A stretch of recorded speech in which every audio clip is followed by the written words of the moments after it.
bienvenue à une parole d'encouragement ce matin avec Pasteur Marie-Noël. Et nous allons lire dans le livre de Philippiens 3. Nous allons lire du verset 8 au verset 14. Il est écrit: Et même je regarde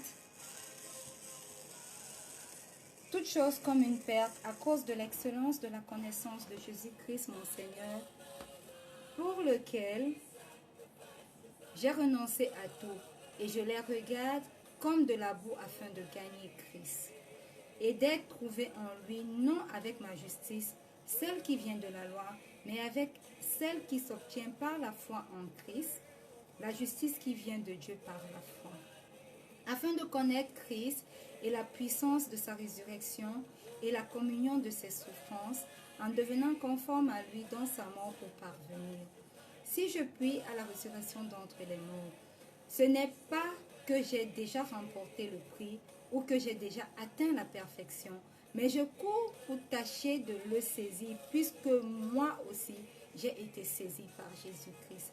Frère, je ne pense pas l'avoir saisi, mais je fais une chose, oubliant ce qui est en arrière et me portant vers ce qui est en avant.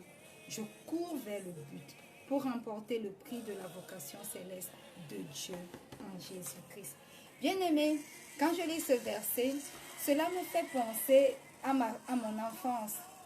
J'ai grandi dans le nord de mon pays et il y avait énormément de problèmes d'eau. Et il fallait aller parcourir plusieurs kilomètres pour aller chercher de l'eau, puiser de l'eau des fois très tôt le matin avant d'aller à l'école, avant de s'apprêter pour aller à l'école. Et la route était souvent très longue, voyez-vous. Et j'allais avec mes grands frères, avec les voisins. Et des fois, avant d'arriver même de faire le 1/3, j'étais épuisée parce que pour tirer l'eau du puits, il fallait, le puits était profond d'au moins 2 mètres. Des fois, tu ne voyais même pas le fond du puits. Il fallait d'abord t'épuiser en te mettant en rang.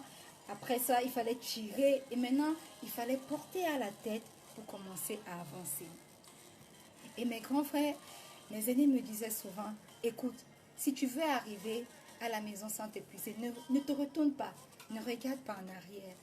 Continue simplement d'avancer. Une fois que le seau est sur ta tête, et des fois vous n'imaginez pas qu'au cours de la route, après avoir attendu longtemps, après avoir tiré, fait des efforts pour tirer, le seau sur ta tête tombe parce que le relief était accidenté. Et beaucoup de fois, je mettais de côté ce conseil, je me retournais pour regarder, pour voir le trajet que j'avais déjà effectué et évaluer ce qui me restait à parcourir. Voyez-vous, c'est la même chose que l'apôtre Paul nous dit ici. L'apôtre Paul a eu un savant passé, de savant chrétien.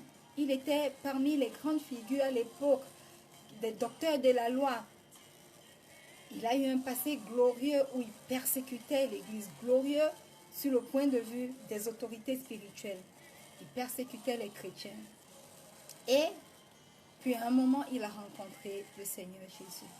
Et il a dû tout abandonner, mettre de côté son confort, mettre de côté tout ce qu'il pensait avoir accumulé comme sagesse pour commencer à avancer avec Christ. Et il nous exhorte ce matin à travers ce passage que ne regardez plus, prenez conscience, ne regardez plus en arrière. Laissez le passé là où le passé est et vous avancez. Ayez un seul but, gagner Christ, avoir la vie éternelle. Focalisez-vous à ce but-là et ne regardez plus en arrière.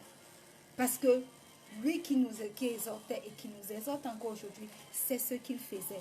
Il a tout abandonné, tout son confort, sa réputation, tout pour se focaliser à la chose qu'il a estimée la chose la plus importante, Christ. Son but, c'était de gagner Christ. Alors, toi qui es connecté ce matin, quel est ton but? À quoi es-tu focalisé? À quoi regardes-tu pour avancer?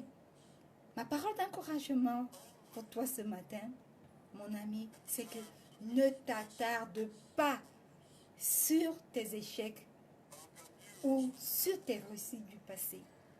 Alléluia. Remets-les au Seigneur et toi, Reste focalisé. Apprécie chaque recoin de ta vie à sa juste valeur. Regarde en avant. Regarde vers le but. Regarde vers Jésus. Shalom.